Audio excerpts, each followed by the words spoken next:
Hello everybody, welcome back to Road to Master. I hope you're all having an amazing day. Firstly, where have I been? I think is the question we're all sort of asking, including myself. It's been, I think the last video I posted has been about 3rd of September, I think, last time I checked. Not that it's changed. But yeah, it's been a while. I've been working. My contract at work has now ended, so I'm free again. Yeah, it's just been busy. I've been working a lot, and I've never really had the time to commit to the videos. And you know, if I've got the time, I'm too tired and stuff. I've still been playing. I've still been playing well. I think actually, I've been playing some of the best chess I've played in a long while. So I'm very happy about that. My rating's gone up a tiny bit, which is great, and I'm loving the lessons which I'm still doing. So it's just been making videos.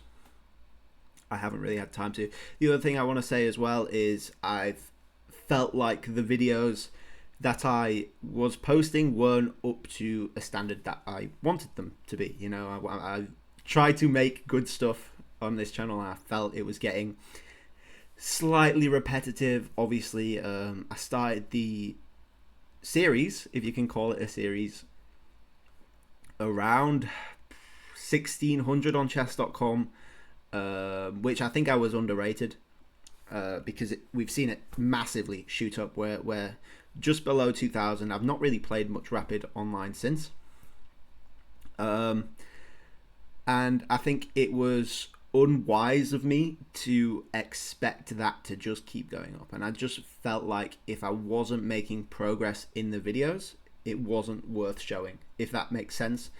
And the videos were all very sort of samey, so I took a bit of a break, focused on work, tried to get my head in the game again, and sort of reignite my passion for making videos and playing chess. So here we are, we're playing again, and I've just come back from a tournament. By the way, also real quick before we get into the games, I want to say as well, I don't think we'll be doing daily videos. I think that was some of the reason why it felt repetitive. What I'm going to do is go over my games in the leagues, which I think are a much higher quality, and I think I'm able to explain them a bit better, and maybe explain some things to you that maybe you do or don't know, or maybe just find interesting. I find interesting talking about it anyway. So that being said, we're mostly going to be doing game recaps. We might still play some online depending on how I feel, but I'm not committing to anything, I don't think. But I also wanted to ask if any of you have any games you want sharing or you want analysing. If you want me to have a look at, obviously, to a certain extent, I'm not a grandmaster or anything. So like 1500 below, maybe up to like 1600. If you want me to take a look at the games, give you some help, I don't know, analysis, and just go through them. Or if you just want to show off some cool stuff, or maybe do like a guess the elo type thing, send me your games in the comments. I would love to see them. As long as I'm able to do a video about them, I would very much like that, and I think it's a good way to get more interaction in the videos as well. So that being said, let's hop into the games. These two games are from a tournament I've just done. Last weekend. 2 weekends ago, yeah. I was playing, it's 5 games over 3 days, an hour and 50 plus 10 each on the clock, and it was an under 1750s tournament. So I was, I think, 3rd or 4th seed in my category. I went in hoping to win, which isn't great, you know. All the expectations, they're only going to come crashing down, and they did very much. But yeah, I had a really fun time playing, and it sort of sparked me up to get back into playing chess, which is fun. You know, it's always great when you can reignite a passion or an interest or whatever. So anyway, I thought we'd just come back. We're going to do 2 of my wins rather than my losses or my draws. because we want to start on a good note. You know, we want to start on a fun, happy note. So yes, here we go. First game. We are white here. We are 1745 against a 1647. My arrows aren't working. There we go. Knight f3. I started off. I've started playing the King's Indian attack. It's a long story. I know I spent a long time picking my openings and stuff, but I think I'm finally happy, settled on this. Basically, my plan is to play the King's Indian every single game, white and black, against anything, which is okay. It's fun, I guess. I like it, and I think it's helping me better understand the positions and all that good stuff. Anyway, they played e6, going into sort of like a French King's Indian setup, potentially. And then they go ahead and play f5, which is not something you see every day at all. This is like a Dutch sort of setup. But Dutch, you play against d4. I don't know the Dutch at all. So I'm sort of hesitant to play d4. So I went ahead and just stuck with my setup, which you can sort of do. You know, that's the whole point of it. You do your thing and let your opponent do whatever they want to do. So we went d3. They continued with their setup. I continued with mine. And then c4. I feel like we have to claim the center at some point. Otherwise, they're going to get a ridiculously huge center going, right? And we can't allow that, right? So we have to have some contest in the center. Contestion? I don't know. Which is weird because we both sort of have flanking pawns. Like, we don't have, like, solid control of the center. It's pretty fluid still. But we're staking a claim, right? We're staking a claim. Castles, castles. And then d6 seems pretty natural. Just supporting the center again. Just trying to hold more space. And potentially looking for e5, which I think they did. And opening up some holes for your pieces if they ever want to break free as well, which they probably do. We kept developing, and then they go ahead with e5. Now, e5's fine. Again, I don't really know the theory. But one thing I'm looking for straight away when they play e5 is that this diagonal's just opened up, right? Oh, this diagonal has just opened up. So I'm looking for ways to sort of exploit that in the future, potentially. Obviously, we have this pawn sort of in the way, which gives us hints about what we might do in the future. And our bishop's still very, very healthy because we've not locked up anything in the center. So that's just what I'm thinking about when they play e5. Maybe e4, although then our bishop's not looking as healthy straight away. We may be opening up their f file, so maybe not. Maybe not. So I go queen b3, which is an idea in a lot of openings. Granted, it's not the best. I didn't think this was the best move, but it's asking questions. You know, like we've got the immediate c5,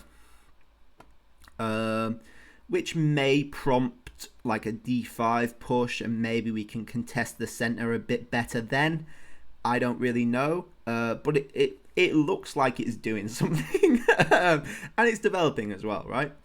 So if we ever move this bishop, these rooks are connected now, and we're sort of preventing this bishop from doing whatever it wants. So it's asking some questions. I think I'm fine with that. King h8, I think, is wise. You know, straight away getting off the danger. But this also gave us another sort of target with this f7 square, right? We've got the immediate fork. We've got smothered mate threats as well, with the queen coming in. So while it does get out of the immediate check, like, it's not stopped anything, you know, it's not stopped any of my ideas.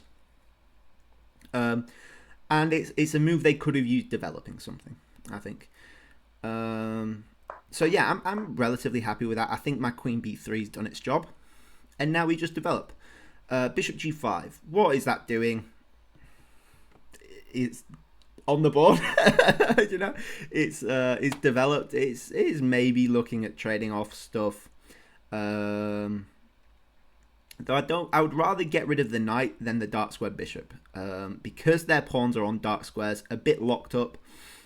Um, I would rather get rid of their knight than get rid of their dark square bishop. So maybe I'm looking to just take straight away. Like if a h6 happens, maybe I would just take the knight, get rid of it, and then stake my claim somewhere, and be like try lock things up a bit, just so the knights have a bit more oomph to them. You know, they've got these like immediate holes, right? So that's what I'm sort of thinking about here. They continue developing. This knight's a bit annoying. It has a few squares. But I don't really think either of these are the end of the world, right? They go to a5.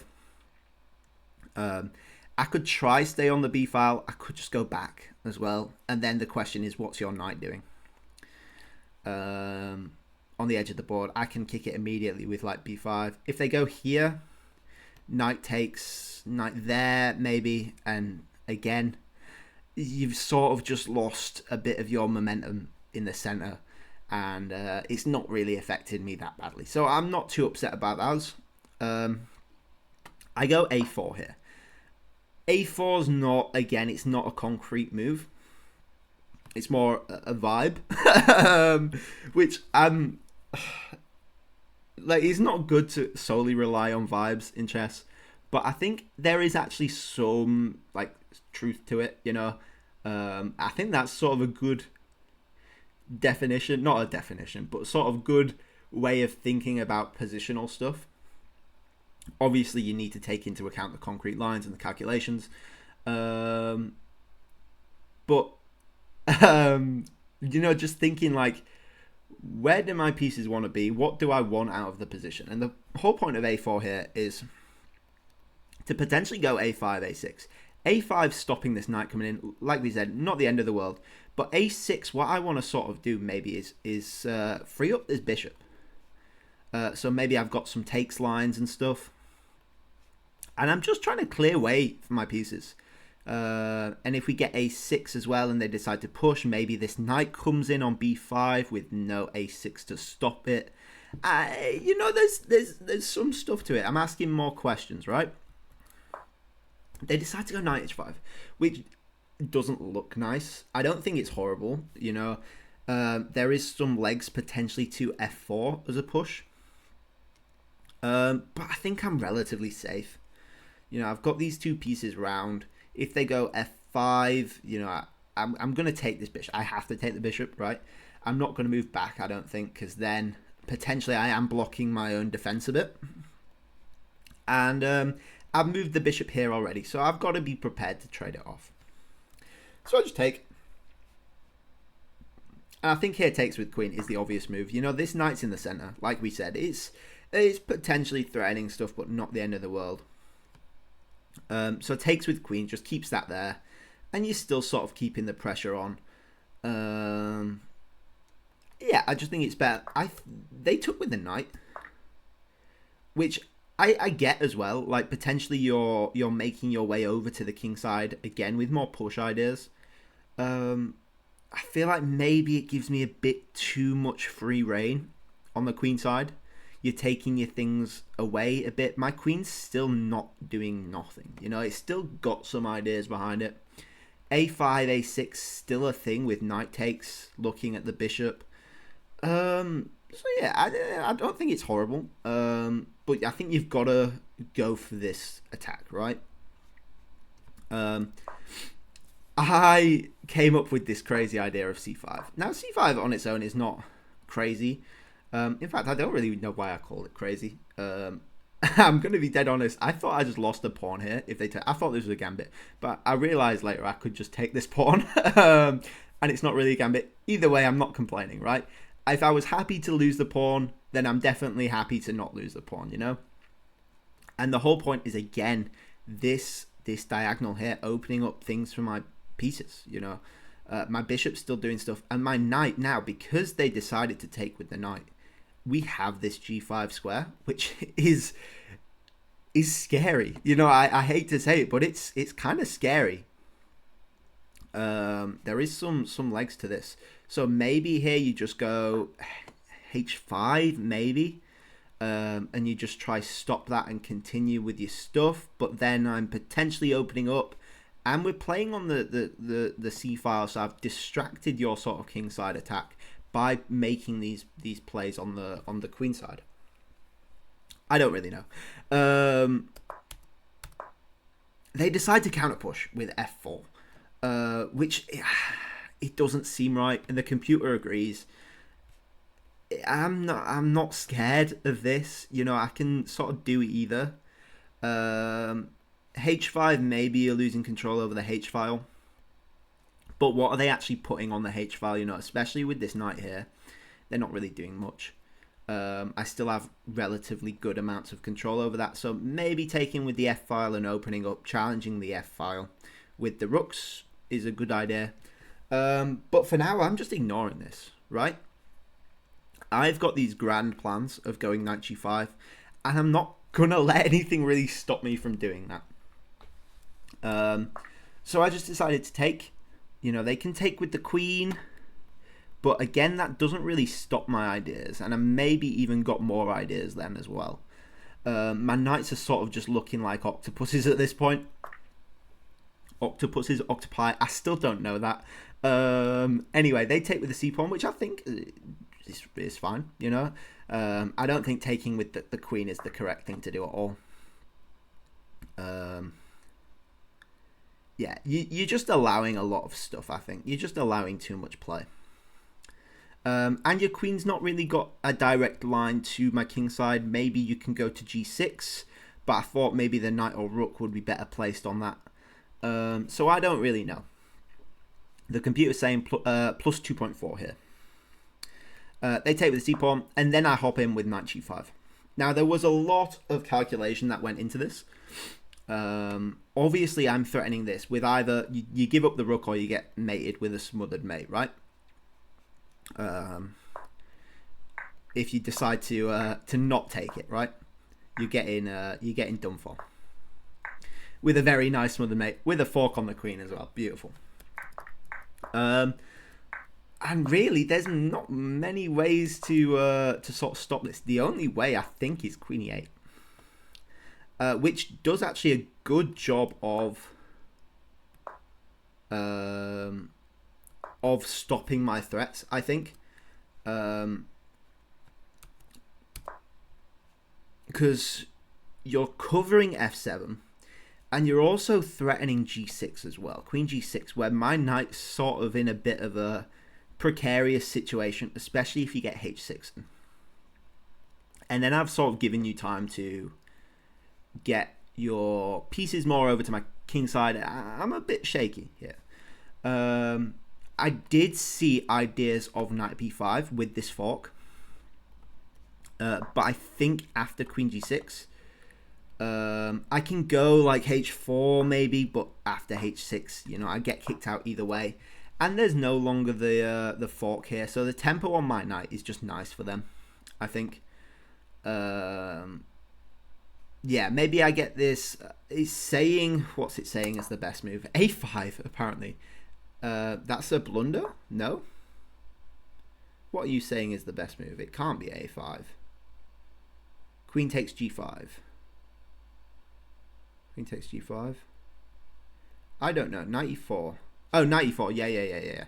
And I remember actually seeing some lines about that. Knight b5, queen g6, knight e4, and I think they actually have some really cool tricks here. Knight f5, and maybe they're looking for knight e3, I think they said at some point. And you can see they've all of a sudden got some scary pieces, I think, looking at my king. So I didn't think this worked. I decided to go knight d5. Knight d5 I don't think is the best move either. The best move is, actually, before we continue with this line, is queen a3, apparently, is the best move, which is wild. I guess you're just hitting the pawn, right? I guess you're just hitting the pawn. If they decide to go queen g3, which covers the pawn and hits the knight, queen a2, apparently. What? That can't be right. Is a blunder. Knight c to e4. Ah, you go there and just cover the knight. h6. Oh, and then you can take the pawn because you've got the threat on the queen. No, that can't be right. Knight f3. You just go back. Okay. Oh, and then you've got this threat if they decide to push with the hit on the queen. Wow. That is really cool. That is really, really cool. Anyway, knight d5. The point is I'm still threatening this. If they take, I take with the bishop. And I'm just sort of reinforcing this threat, so now I can go there again. If they decide to go g6, I think you'd probably go back to e4. And then hit this, maybe. Knight takes e7. Oh, yeah, that was why. That was why, because you're hitting the knight, and they can't... yeah, that was... I did calculate that, I swear. But yeah, I thought this looked nice. And knight takes, you go bishop d5. Apparently knight c6 is best here. Which I get, because now you don't really have this threat anymore with this knight here. If you go for the fork... So this allows the fork, queen e7, and you hit the knight, right? You hit the knight, which is good, counter attack. And if, let's say you decide to be greedy and take that. Bishop takes e6, nope. Knight d4, hits the queen. Queen d1 saves the pawn, is the only way to save the pawn. Then queen takes g5. And again, you've got this nasty pressure on the king side, right? e3 kicks the knight out. But they go bishop g4. Wow. Bishop g4. f3 doesn't look like a move you ever want to play. Yeah, and there's a lot that can continue there. Anyway, knight takes, bishop takes. And I'm very happy in this situation. Because I'm pretty sure there's nothing they can do to stop me getting this knight on f7, right? Maybe they can move their rook, but then you've got discovered threats on the queen specifically. So you've got to sort of give up the exchange, I think. Knight f5, f6, sorry, is logical. You know, you're hitting the bishop, so you've sort of got to do that, and it stops the control afterwards as well, which we see, because I just go for this. You know, you're not going to not do it, otherwise you're losing your position, right? You can't allow them to get like h6, where they have the escape square, and you're not going to be hitting the rook, because the only reason this works is because they have to go to king g8. So if instead they go h6, this doesn't necessarily work anymore because they have this h7 escape square, so you don't have the discovered check afterwards. Bishop e4 here apparently works, which I think I calculated. g6, knight takes d6, and then maybe you're going after the b pawn, which is interesting. Queen d8, knight takes c8. Oh, and maybe you just infiltrate with the rooks. Ah, rook takes c8, and then queen check. Rook f c1. Okay, you still have this though. Anyway, they go back, and I just trade off, right? You gotta cash in at some point. You know, you've worked this whole game for this one tactic. You've got to go for it. Otherwise, what's the point? You know. Queen e7, I think, is a great move. Sort of threatening some counterattacks. So we go bishop back to d5. We're offering our opponent our bishop, which I don't really mind. Obviously, we have some light squared weaknesses, so we have to be slightly aware of some potential like mating threats if things get traded off. But I don't think it's necessarily the end of the world, and I think it allows us to be flexible, especially if they take. we can just slide our queen right back and be sort of defensive with the queen. If we absolutely have to. They go queen e8. And here I drop back to f3. I can't take this pawn because they have rook b8 and then we're just losing. I'm pretty sure. The computer's taken a while to update to it, but I'm pretty sure this is losing. You can't really save the bishop. There we go. It's gone down to 0.8 for black, minus 0.8. So I go back. The other thing I go back because I don't really want to give them this bishop, right? I sort of did this because also e5 potentially a threat, trapping the bishop a bit. Not really trapping because it can. Oh, it can't really escape. So we actually have to go there. Yeah. And when they don't claim our bishop, I'm going to be like, all right, I'm going to keep my bishop, you know? You know, if I don't have to give it up, I'll keep the pieces on the board. Especially when there is pressure on this b pawn as well. With a really nice diagonal, you might as well keep the bishop, right? I didn't go back to g2. Not because I think it's bad, but I think it's unnecessary. I think if you go on f3, you remain in control of a few more key squares, rather than being on g2, where you are a bit out of the game. You know, they can still sort of invade a bit. But I think that's like semantics, you know? It's not the end of the world. I think you could also probably just leave this here and play like rook a-c1. And just like infiltrate, right? You know, they can't really stop you. You know, you double up the rooks. What are they going to do? So I think that's also a valid idea, and maybe even a bit more efficient because, you know, they take you develop your queen, right? So yeah. Anyway, they go bishop e6, which is interesting for sure. You give me this pawn for free. But you're also sort of threatening potentially d5, maybe e4 on the back of that. Maybe this is slightly scary. Not really. I mean, I'm not afraid. You know, I'm up the exchange. If I have to sack back the exchange, I will, for a better position. You know. But I'm just gonna call their bluff. You know, sometimes you got to do that. Is rook b8 scary? I think is the first question, and my answer is no. We're just going to take this. And if they decide to take this, we're going to trade off the rooks. And then we're going to get... in fact, I'm not sure why I'm doing arrows. I'll just show you, right? We're going to get this. If you decide to go like a2, I'm just going to come up. So you got to take, really.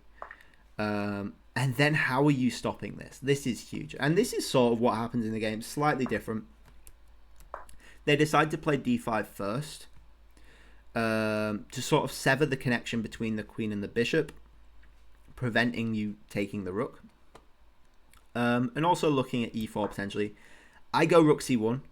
And I don't decide not to move the f rook. Because there is still potential this f file could open up. So I just want this there in case. I'm not scared at all about the a pawn because the queen needs to defend this rook. So I go rook c1.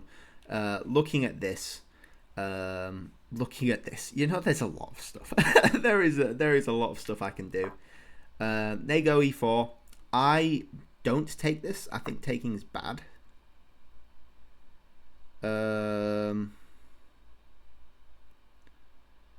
Because of rook b8, right? And then after takes, your queen and the bishop can't sort of chill anymore. So your bishop sort of pushed back. It's still winning, right? It's still winning, but it's untidy. So I just drop back to g2. You know, there's no need. This is still sort of hanging, so I can take that whenever I want. They decide to now go rook b8. Like we said, I take the pawn and move back to b1. Like we said, they take. And then the threat is there. If you move the queen, it's just going to be mate or close enough to mate, whatever you move backwards. I'm coming in, right? Right? You can't really stop me. If I absolutely have to, I'll promote this pawn. Knight d7, just to stop the rook coming to b8. Then I take, and I'm up another pawn here. What are they doing? They decide to take on g3. Now I could rush in, but there is absolutely no need. So I just take my time, take the g pawn. And then king g8. You're just trying to break free of the pin. Maybe you could go g6. I don't really know. But g8, king g8 seems okay. And then bishop c6. I'm pinning the knight again. And I'm threatening to just take it, right? I'm threatening to trade everything off and promote my pawn if I absolutely have to. They go queen g6 here. And here I play a really fun move. And I'm just going to give you a second to spot it. If you can spot it, I'll be very impressed. But I was happy seeing this. 3, 2, 1, we go rook to b8. Not quite a brilliant move. Chess.com's being a bit stingy with it. But the whole point is that, where's the king going? If the king goes up, I can just take, right? Takes, check. And then I'm winning the queen or mating or whatever comes first. If the knight decides to take it, which is their basically only other choice, right? We take with the queen, the king goes up, and then we have this bishop to e6 check, which is diabolical, right? And you just win the queen. So that's how the game ended. They didn't decide to play it out. They just went queen check. And then resigned after queen takes b8. So, yeah, I think this video has gone on for a while. So we'll have to save the next game for next time. I don't know when that will be. I'll see about doing one tomorrow, but I think I might be a bit busy. But yeah, thank you all for watching. I'm sorry it's been a long time, but I hope this makes up for it. We will certainly be continuing in the future. Please send over any games you want to go over. I'd absolutely love to do that. And yeah, thank you all so much for being here, for still being here after all this time. And yeah, I'll see you all later. Bye bye.